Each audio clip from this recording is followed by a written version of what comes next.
how did you go about getting the footage? And do you know the intent of the videographer? Why? Look, if I didn't say anything, you would interpret it as the hip-hop is fine with his behaviors.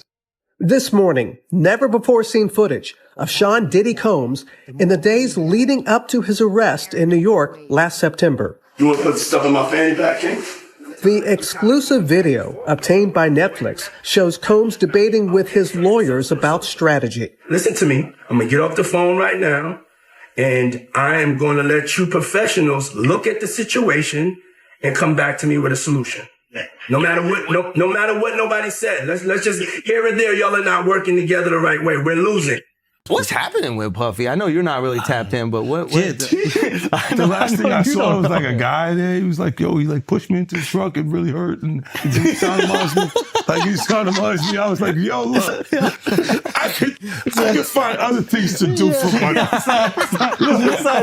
Did you see the video? I could find other things to do for money. Bro, I'm not sure I can say that for money. How much is this guy trying to get? I don't know. Like, it's a simple suit situation, but it's like 20 mil. I can say it. You still have to black his face out. You still have to mimic his voice because he's like, but his voice wasn't even that different. And a little deeper. I was like, almost like, no, that's you, young buck. Yo, I almost felt like it was him. I almost knew who it was. You know what I mean? I was like, nah, that's Bucky trying to get money right. Yo, you can't say that dudes are having sex with other dudes, bro. The internet might come for you. You say sweet love. Yeah, you gotta say make sweet love. That's young buck breaking right there. Make sweet love. There's rules to rap beef now, bro. Not in your day. Well, I'm saying like, God, man, why is your homeboy so close to you when you come out of there? Look like you guys just made sweet love. This is the story of one of the most powerful men in music history and how it all came crashing down. Federal raids, 1,000 bottles of baby oil, hotel surveillance footage that shocked the entire country, and a trial that ended with a verdict nobody saw coming.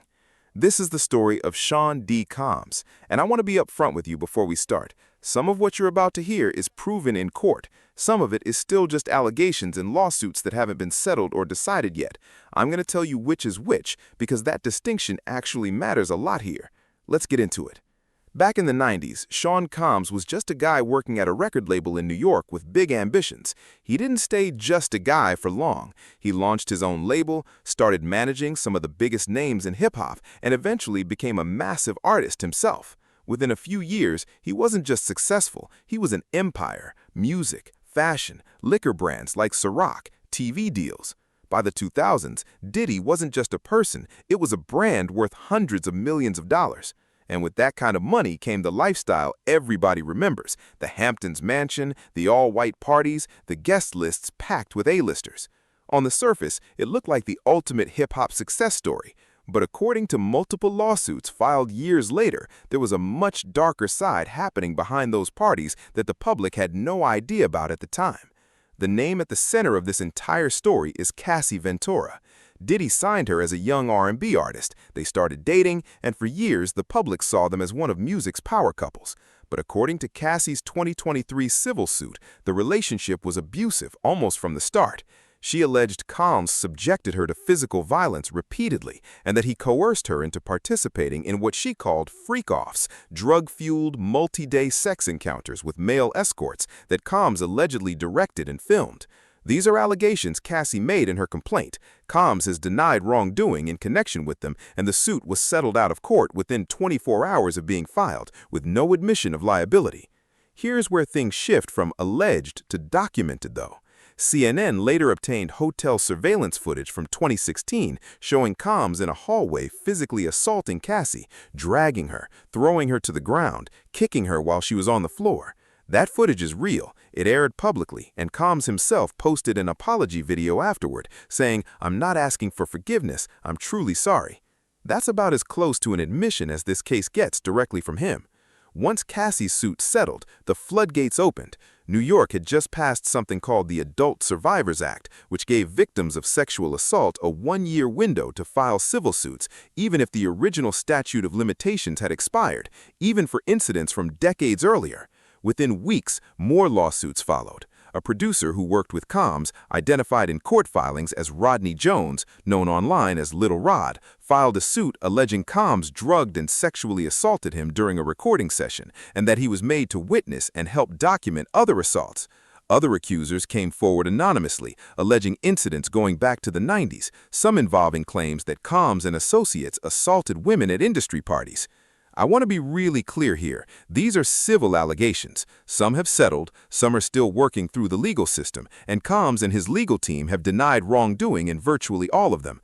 But the sheer volume is what made this impossible to ignore. We're talking dozens of separate lawsuits, with reports suggesting over 100 more potential claims being prepared at one point.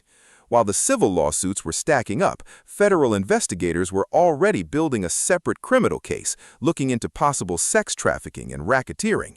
In March 2024, Homeland Security investigators raided Combs' properties in Los Angeles and Miami. The searches reportedly turned up drugs, weapons, and this detail went viral for a reason: over 1,000 bottles of baby oil and lubricant, which prosecutors would later argue were used at those freak-off parties. In September 2024, Combs was arrested in Manhattan and indicted for federal charges: 1 count of racketeering conspiracy, 2 counts of sex trafficking by force, fraud, or coercion, and 2 counts of transportation to engage in prostitution under the Mann Act. He pled not guilty to everything and was denied bail, held at the Brooklyn Federal Detention Center while awaiting trial. This was now one of the most closely watched federal trials in recent memory. The trial started in May 2025 in Lower Manhattan and ran for about 6 weeks.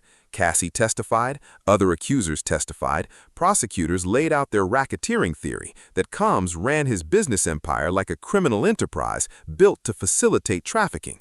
The defense, led by attorney Mark Agnifilo, argued something very different: that yes, Combs was violent and the relationships were messy, but that what happened was between consenting adults, not trafficking and not a criminal organization. After deliberating for a day or two, the jury came back with a split verdict that honestly stunned a lot of people who'd been following the case. Combs was acquitted, found not guilty on the racketeering conspiracy and both sex trafficking counts, the most serious counts, the ones that could have put him away for decades. The jury didn't buy the prosecution's theory on those, but he was found guilty on 2 counts of transportation to engage in prostitution under the Mann Act, essentially transporting people across state lines for prostitution-related purposes connected to those encounters. So here's the actual, accurate headline: Diddy did not get convicted of sex trafficking or running a criminal trafficking empire. A jury heard the evidence and said, no, that's not what this was. But he was convicted of something, those 2 federal counts, and that's a real conviction, not an allegation. In October 2025, Judge Arun Subramanian sentenced him to 50 months in federal prison, a $500,000 fine, and 5 years of supervised release after he gets out. He's currently serving that sentence at FCI Fort Dix in New Jersey. His legal team has filed an appeal, with oral arguments held this spring in front of the Second Circuit, so even this isn't fully over yet. Let's separate fact from allegation one more time, because this case gets blurry if you're not careful, and honestly, a lot of channels just don't bother. Proven on the record: the hotel hallway assault on Cassie, that's real video evidence publicly aired. The federal conviction on 2 Mann Act counts, that's a real guilty verdict from a real jury. The sentencing, also a documented fact. Combs' own apology for the Cassie video, his own words, his own video. Still allegations not proven in court: the racketeering and sex trafficking claims. A jury heard all the evidence and acquitted him. The individual civil lawsuits from other accusers, most either settled with no admission of guilt or are still working through the courts. The specific details of what happened at those parties beyond what was proven at trial, still contested. That distinction matters because it's the difference between here's what a jury of 12 people examined and concluded versus here's what's been alleged in a complaint that hasn't gone to trial. Both are part of the story, but they're not the same, and a responsible recap should treat them differently, even when the headline-grabbing version flattens everything into one word. Whatever you make of the verdict, the cultural fallout already happened. The bad boy brand, the Ciroc partnership, the decades of industry goodwill, All of it collapsed almost overnight once that hotel footage went public and the lawsuits started piling up. Diddy went from one of the most powerful men in entertainment to, as a lot of people online have put it, a punchline and a cautionary tale practically overnight. And legally, this still isn't fully closed. The appeal could change the prison sentence. Some civil suits are reportedly still working through the courts, so there's a real chance we're back here with an update at some point, whether that's the appeal ruling, a new lawsuit, or something else entirely. So that's the real story, with the parts that are proven and the parts that are still just allegations actually labeled as such. What do you think? Does a split verdict like this change how you see the whole case, or does it not matter at this point? Let me know in the comments. Like this video if it actually helps you understand what's fact versus what's still alleged. Subscribe for the update when that appeal ruling drops, and I'll see you in the next one.